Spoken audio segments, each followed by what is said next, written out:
The Chicago outfit has a rich history as one of the most ruthless and efficient criminal syndicates in America. It is known for its violence, yet the men at the top maintained loyalty and ensured each boss remained free and untouched.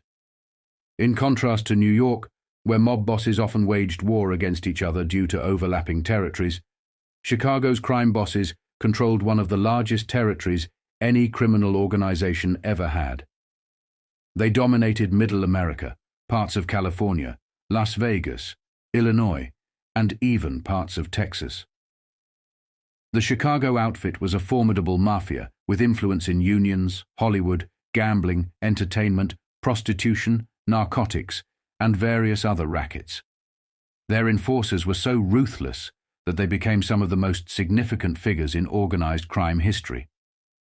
Al Capone, for instance, unified Jews, Irish, and Italians, giving them powerful positions. Jewish gangsters from Chicago, such as Jake Guzik and Alan Dorfman, commanded respect wherever they went, even from Italian mobsters, showcasing the strength of the Jewish criminal syndicate in Chicago. The Chicago outfit's empire was vast, thanks to substantial finances and political ties. Leaders like Paul Ricca and Tony Accardo extended their influence into areas unreachable by New York crime families. Despite this, there was a long-standing partnership and brotherhood between the Chicago outfit and New York families, dating back to the days of Lucky Luciano. Benjamin Siegel was a close friend of Tony Accardo and Al Capone, while Paul Ricca had strong ties with Frank Costello and Charlie Luciano. At the Chicago Convention in the 1930s, Ricca stood alongside prominent figures like Bugsy Siegel, Tony Accardo, and Meyer Lansky, illustrating a bond that transcended individual crime families. Other crime families, including the Trafficante family and the New Orleans crime syndicate, were part of this dynamic network.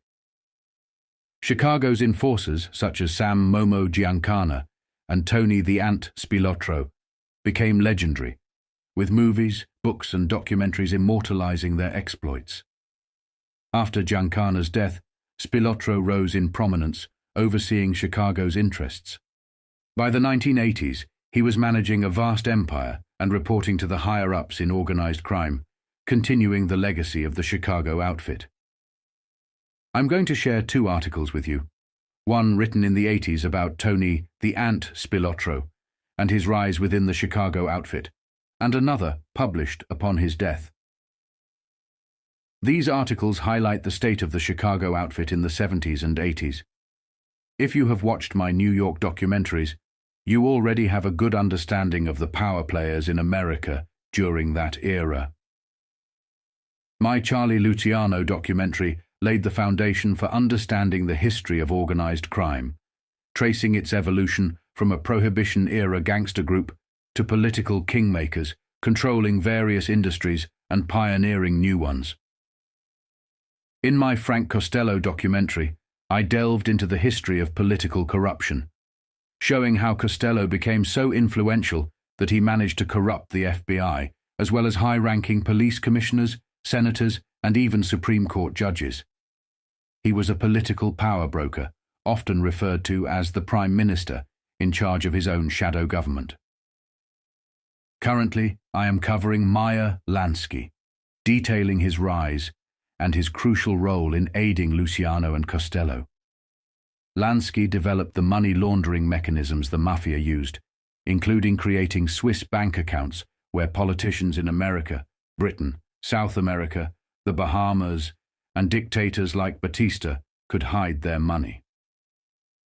This innovation in money laundering marked the beginning of dark money flowing into politics, enriching and corrupting politicians, and giving rise to political dynasties supported by organized crime. Following the Lansky series, I will move on to the final king of New York, Carlo Gambino. This will showcase the power of the New York crime families, their laws, their rise, and their eventual fall. Then, I will shift focus to the Chicago outfit and other crime families, continually building a foundation for you to understand who these mobsters were, what was happening, and how history was being shaped. Figures like Tony the ant, Spilotro, were incredibly important, and the articles I will share will provide a deeper understanding of their history. I hope you enjoy this exploration of organized crime's past. In 1971, the Chicago Mafia began a concerted push westward, filling a leadership vacuum in Las Vegas and Southern California. The man chosen to spearhead the mob's drive was Anthony Spilotro. They called him Tony the Ant, but never to his face. He was feared as the syndicate's chief enforcer and executioner. Today, he is a suspect in the murder or disappearance of at least 25 people who posed a threat to the mob's ambitions in the West. Operating out of Las Vegas, Spilotro aggressively extended the Chicago syndicate's dominion into Southern California. His underlings have become active in murder for hire, arson, burglary, bookmaking, drug dealing, extortion, and loan sharking, according to federal and local law enforcement authorities. More mafia-style murders occurred in Nevada between 1971 and 1974 than during the previous 25 years, a study by the Los Angeles Times in 1974 revealed. This is the story of how it happened. Years as a street soldier in the Chicago crime syndicate were finally paying off for the soft-spoken young man with the reputation of having executed at least 7 people for his mafia bosses. Federal agents watched from across the street as the household possessions of Spilotro, his wife Nancy, and their 4-year-old son Vincent were carted from their suburban duplex and loaded into a van. Agent Duncan Everett told Michael G. Simon, his counterpart in Nevada, "Looks like staying. I'll pass on what I have." The year was 1971.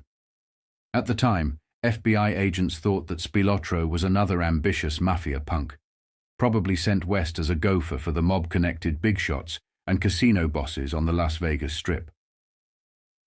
Nothing nasty was expected of Spilotro, though. The national collection of mafia families with casino interests in Las Vegas had an understanding: make money, not waves. But times change. By 1977, when the US government fully realized what Spilotro was all about, Tony the Ant would be credited with building a criminal empire where one never existed before.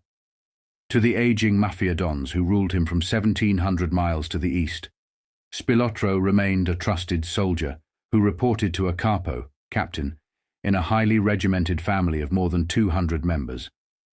In Las Vegas, he was considered the watchdog for Chicago mob interests in at least 5 casinos. The Strip was his kingdom. Neither police nor state gaming officials offered more than token resistance. His friends included such celebrities as actor Robert Conrad, singer Barbara McNair, and a member of the rock group Chicago. His office, for a time, was the town's most exclusive country club. He regularly played gin rummy with leading citizens of Las Vegas. But Spilotro had other aspirations. He recruited a gang of master burglars, loan sharks, bookies, and enforcers, many imported from Chicago and the East, who moved westward into California. Some were arrested and convicted. Others came to take their place. His Las Vegas jewelry store, the Gold Rush, became the center of a burglary ring fed by crews working in Los Angeles, Orange County, San Diego, Phoenix, and Chicago, according to FBI affidavits and wiretaps. His gang infiltrated the organized crime unit of the Las Vegas police, spied electronically on the FBI, and intimidated public officials all the way to the state capitol in Carson City.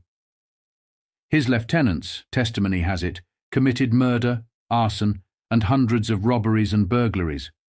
They robbed dope dealers and sold the narcotics themselves. They established a multi-million-dollar bookmaking and loan sharking ring in San Diego, Orange, and Los Angeles counties in California.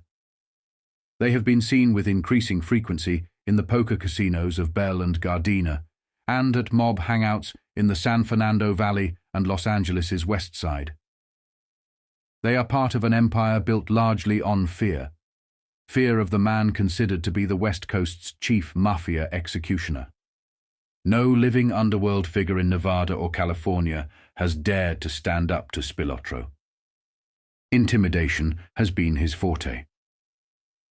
Mafia-style crime families have been embedded in Las Vegas since the gangster Bugsy Siegel built the first mob hotel, the Flamingo, in 1947. Hotels such as the New Frontier, Desert Inn, Stardust, Tropicana, Thunderbird, Riviera, and Fremont were bankrolled at some point, with money that federal investigations linked to crime figures based in New York, Miami, Kansas City, Cleveland, Detroit, St. Louis, and Chicago. FBI and Internal Revenue Service documents made public during the last 3 years charged that at least 6 crime families outside Nevada still had hidden casino interests. To protect their interests, crime families kept a watchdog in Las Vegas to make sure they got a share of the skim money that federal authorities accused, and sometimes convicted, casino bosses of stealing from the casino counting rooms. Runners ferried the money out of state. Law enforcement and street sources say that many major loan sharks, bookmakers, and burglars in Nevada and California still pay a street tax of up to 25% for protection by Spilotro or other Chicago mobsters. 5 feet 5.5 inches tall, 44 years old, Spilotro has become fat and bloated in recent years. When he arrived in Las Vegas 12 years ago, he was wiry, almost muscular.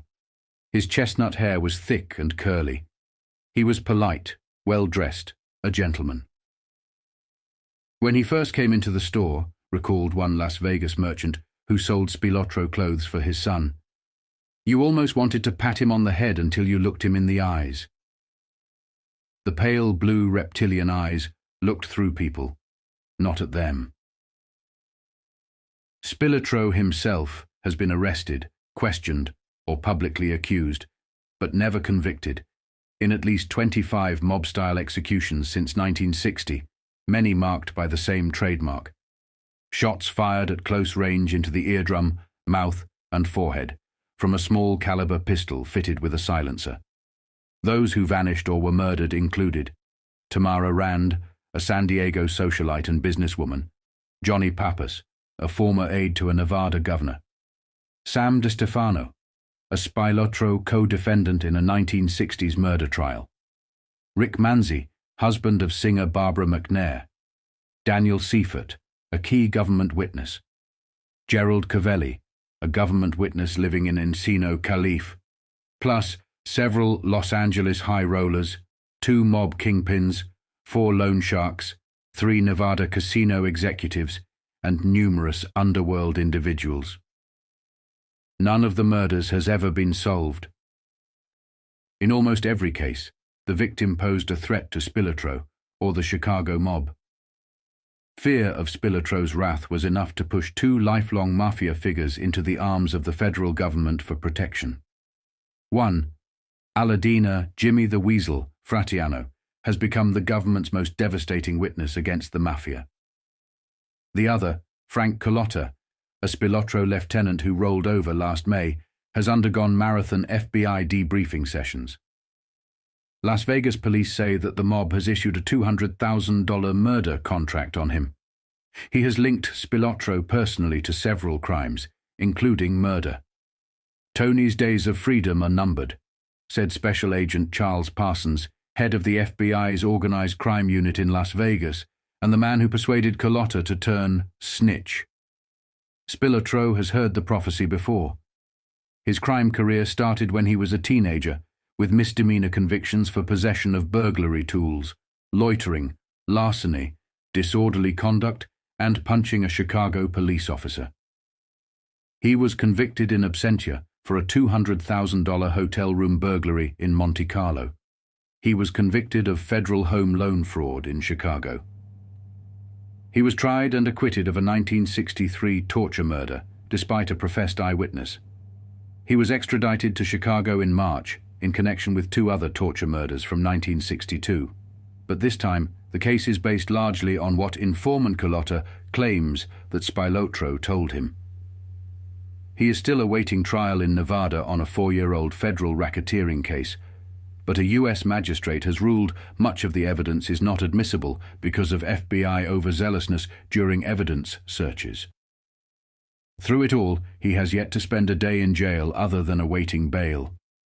He hangs onto his turf.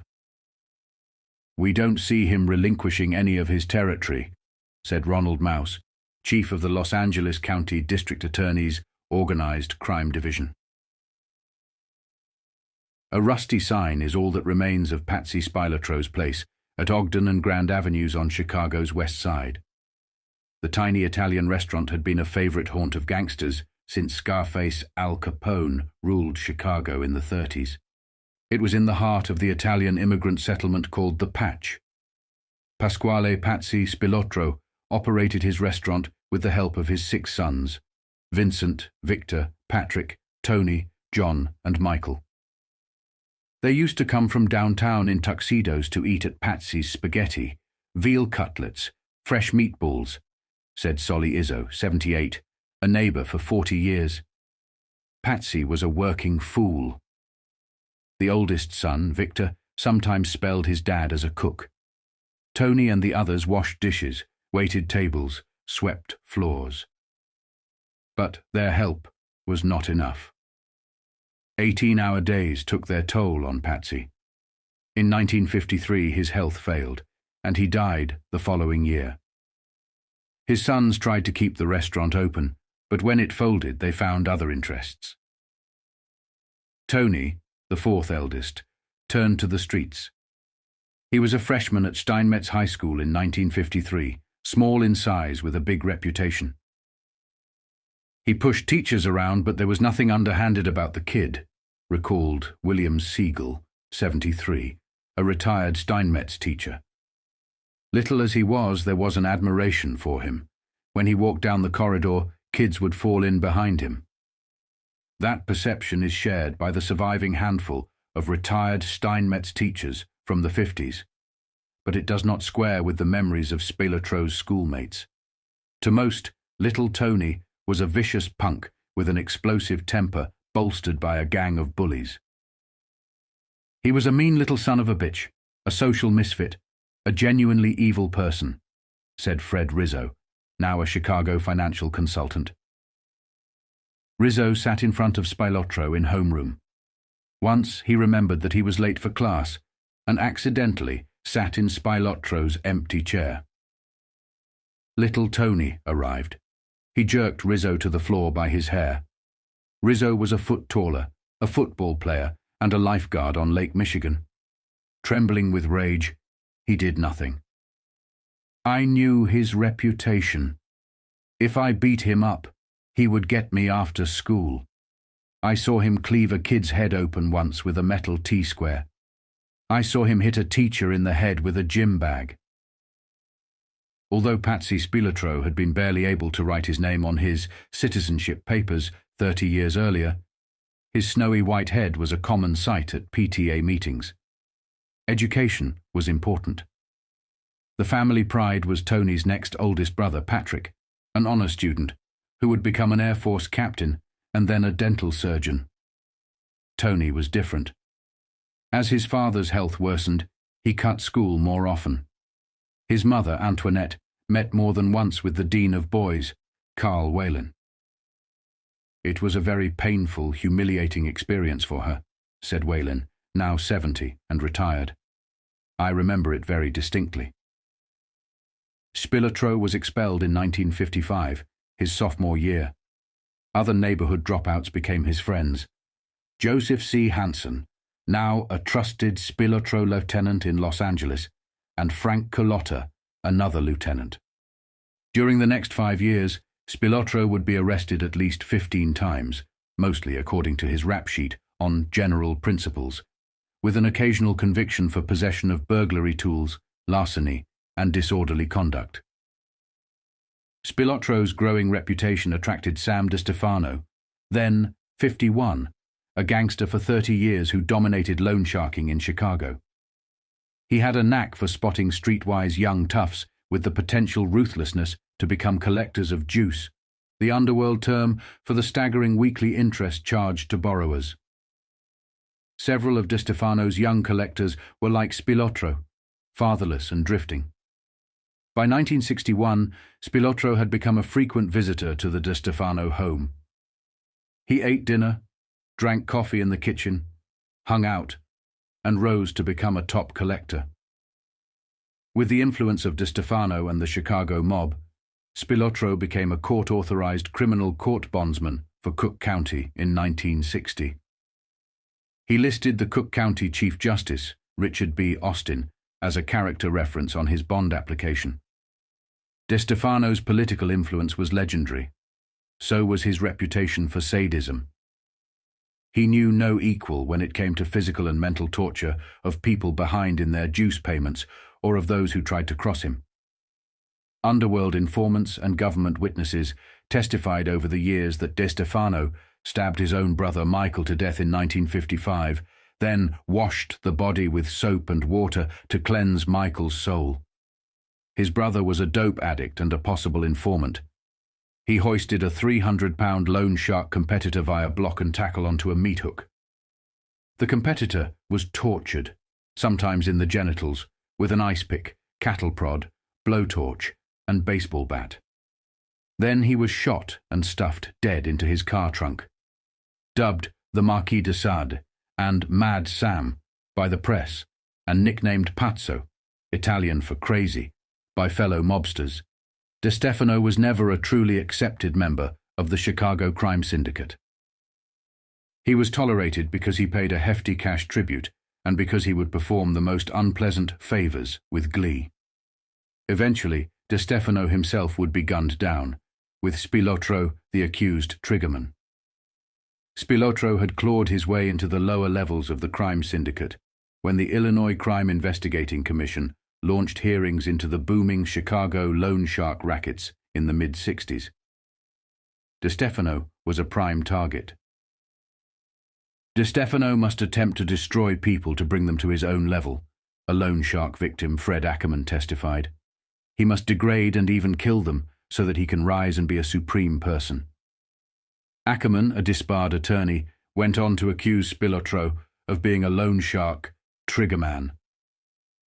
He said that Spilotro had murdered Mandel Manny Scar in 1965 because the syndicate thought Scar, a mob money man, was turning informant. Until then, Spilotro had been relatively unknown, absent from the lists of mobsters released by various government agencies in 1964 and in 1965. The next year, Spilotro was labeled one of the Chicago syndicate's most dangerous gunmen, a mob terrorist, by Charles Siragusa, executive director of the State Investigating Commission. Siragusa, now dead, and his state crime commission subpoenaed 9 top syndicate loan sharks and enforcers in January 1966. At 27, Spilotro was the youngest. After a 2-year fight to the U.S. Supreme Court, the mobsters were forced to testify at a public hearing. Observers described 8 gangsters as scowling, but reported that the 9th, Spilotro, wore an impudent grin and appeared nonchalant. He was asked, "Did you murder Manny Scar? Has anyone asked you recently to kill William Riley, a government informant? Did you once hold a pistol to the head of attorney Robert McDonnell and tell him, 'I'm going to kill you as soon as I get an okay'? Did you brag that someday you would be head of the Chicago mob?" Described as the picture of pained boredom, Spilotro recited the Fifth Amendment from a small card in his hand. His reputation was made. He sauntered from the courtroom, mugging for the press. One of Chicago's highest-ranking mobsters and moneymakers, Felix Milwaukee Phil Alderacio, selected Spilotro as a bodyguard because he said, "Tony's got death in him." With Alderacio's support, Spilotro was promoted to overseer and collector for various mob bookmaking operations. When bookmaking fell under federal jurisdiction, the IRS and the FBI went to work. They chopped down the door to Spilotro's home during a raid and found him burning papers on a gas stove and telling somebody on the phone, "I am being pinched." Charges were eventually dropped. After another gambling raid, Spilotro punched a cop and tried to escape, but was captured with $12,000 in his pocket. He was fined $200, and the IRS kept the $12,000 as part of back taxes the government claimed that he owed on a $200,000 a month bookmaking operation. After Spilotro sued the government for the money and lost, government agents pored over his income tax forms and records. They charged him with filing a false mortgage loan application 5 years earlier. His application claimed he had a regular job at a cement plant. Government attorneys knew his tax return for that year showed an income of $9,000 from gambling winnings. Spilotro was hard-pressed to prove he ever worked for any legitimate business. The non-jury trial was before federal judge Richard B. Austin, the same judge listed by Spilotro 10 years earlier when he applied to become a bondsman. When the trial ended, Austin, now deceased, said that the evidence forced him to find Spilotro guilty of 2 felony counts, but then the judge launched into a tirade defending Spilotro. "I am beginning to believe that this defendant was unjustifiably harassed," he said. Austin fined Spilotro $2 as his total penalty. "Thank you, Your Honor," Spilotro said. In June, Tony, the ant Spilotro, simply disappeared. His family and his son were deeply concerned, but even more alarming was that his brother vanished along with him. Tony had attracted unwanted attention to the world of organized crime and embarrassed the Chicago outfit. These men had been given a fortune and had built a lucrative empire, something envied by the rest of the organized crime world. However, due to their ignorance and sheer greed, they lost control of the empire they had dominated since the days of Benjamin Siegel. Their empire spanned the globe, but the Las Vegas operation was particularly cherished. Despite New York not being involved in Las Vegas at the time, the Chicago outfit had partnerships with other crime families, including those in New Orleans, Kansas City, and Detroit. Tony's actions had disgraced the higher-ups in Chicago, and Paul Ricca's death left a power vacuum that could only be filled by one man, Tony Accardo. Tony, the ant, had to be dealt with, and his murder remained unsolved for years. The article you are about to read, published in 2007, details the FBI case labeled Family Secrets. It was the Calabrese family who ultimately handled Tony and his brother, bringing an end to their brutal reign. Stepping into a suburban basement as his brother was wrestled to the floor, mobster Anthony the Ant Spilotro realized he had walked into a fatal trap and made a final plea. He said, "Can I say a prayer?" Mob turncoat Nicholas Calabrese, testifying Wednesday at the landmark Family Secrets trial, said he overheard the feared outfit killer say. The dramatic testimony was the first public account by an insider of one of the most infamous outfit killings in Chicago history. The Spilotros had run afoul of mob bosses for bringing too much heat on the outfit's lucrative Las Vegas arm, headed by Anthony Spilotro, Calabrese said. Days later, the brothers' bodies, one on top of the other, were discovered buried in an Indiana cornfield. In 2 full days on the witness stand, Calabrese has laid out many of the 14 murders that he says he personally took part in. He has implicated his brother, Frank Sr., who is on trial with 4 others, in many of the murders, but not the Spilotro killings. Nicholas Calabrese said he had already tackled Spilotro's brother Michael around the legs when he heard Anthony ask to say a prayer. "What happened next?" a prosecutor asked. "I didn't hear any more," Calabrese said, still looking more like an average senior citizen than a hitman. He spoke calmly, almost in monotone at times, and occasionally crossed a leg on the witness stand.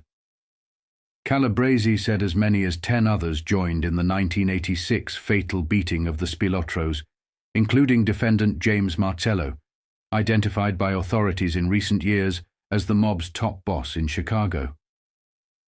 In the months before the Spilotros were slain, a team of mob killers, Calabrese among them, had traveled to Las Vegas in hopes of killing the brothers there, Nicholas Calabrese said.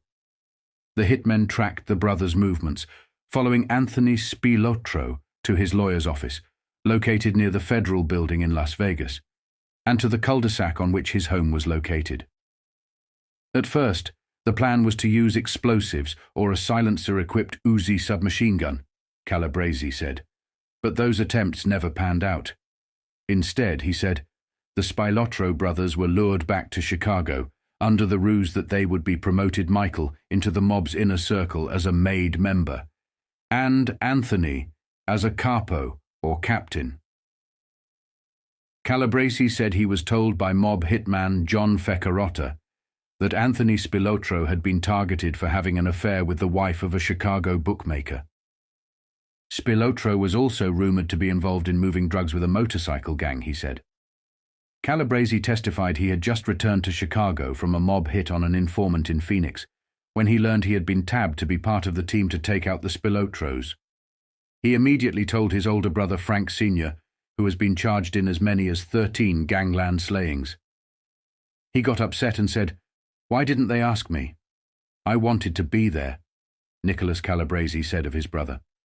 Calabresi said he was told to wait at a shopping center on 22nd Street, west of Illinois Highway 83 in DuPage County, to be taken to the killing site. With him were Ferocity and mob boss Jimmy LaPietra, a leader of the 26th Street mob crew that included the two Calabresis as members. Marcello picked the men up in a fancy blue van, Calabresi said. It was early in the afternoon on a Saturday, June 14, 1986, he said. Calabresi said the room, perhaps fearful the bosses had it in for him, Calabresi said. "He came out. He was pale," Calabresi said. "I figured he thinks this is for him." But it turned out Ferocity was not yet a marked man. He would be killed 3 months later after botching the Spilotro brothers' burial. Joining the others in the basement were mob figures Louis the Mooch Eboli and Louis Marino, as well as 3 individuals Calabresi did not recognize. All of them were wearing gloves, he said. It was only 30 minutes before the Spilotros arrived upstairs. "I remember hearing talking, and somebody coming in and saying hello to everybody," said Calabresi, exhaling audibly on the stand. "I am wound up because I am tense. I am focusing on what I am going to do." Marcello had no noticeable reaction, as courtroom spectators hung on to Calabresi's every word. First down the stairs was Michael Spilotro, Calabresi said. I said, "How you are doing, Mike?" "Because I knew him," Calabresi said. Then Michael took a few steps toward Marino and the others, Calabresi told jurors. "I dove and grabbed his legs," he said. "I noticed right away that Louis the Mooch had a rope around his neck." It was then, Calabresi said, that he heard Anthony Spilotro behind him, asking for a final moment with God. Calabresi said he handed DeFronzo a pocket-size .22 caliber revolver taken from Michael Spilotro's body. Michael's Lincoln was moved to a nearby motel, he said. Calabresi said he wiped up a small spot of blood from where Anthony had fallen and had been beaten. He had nothing to do with disposing of the bodies, he said. The murders of brothers Anthony and Michael Spilotro have been the stuff of mob and Hollywood legend. The movie Casino, based on Anthony Spilotro's role as the outfit overseer in Las Vegas, got the murders wrong, depicting the beatings as taking place in the cornfield in which the bodies were discovered. After the original plot to kill the Spilotros with explosives in Vegas fell through, mob bosses lured the brothers to a meeting near suburban Bensonville on June 14, 1986, with promises of promotions, and then beat and strangled them. Mob turncoat Nicholas Calabresi testified Wednesday. Their bodies, one on top of the other, and clad only in undershorts, were discovered June 22, 1986, in a 5-foot-deep grave in a cornfield in Newton County, Indiana, about 2 miles from the Illinois border and some 50 miles from Chicago. The freshly turned earth was noticed by a farmer who thought the remains of a deer killed out of season had been buried there by a poacher. The Spilotros had disappeared days before Anthony was to stand trial a second time in Nevada on charges he ran the Hole-in-the-Wall gang, a Las Vegas burglary ring. 3 months after the Spilotro murders, John Ferocity, a veteran mob muscleman, was slain because he botched the burial of the brothers.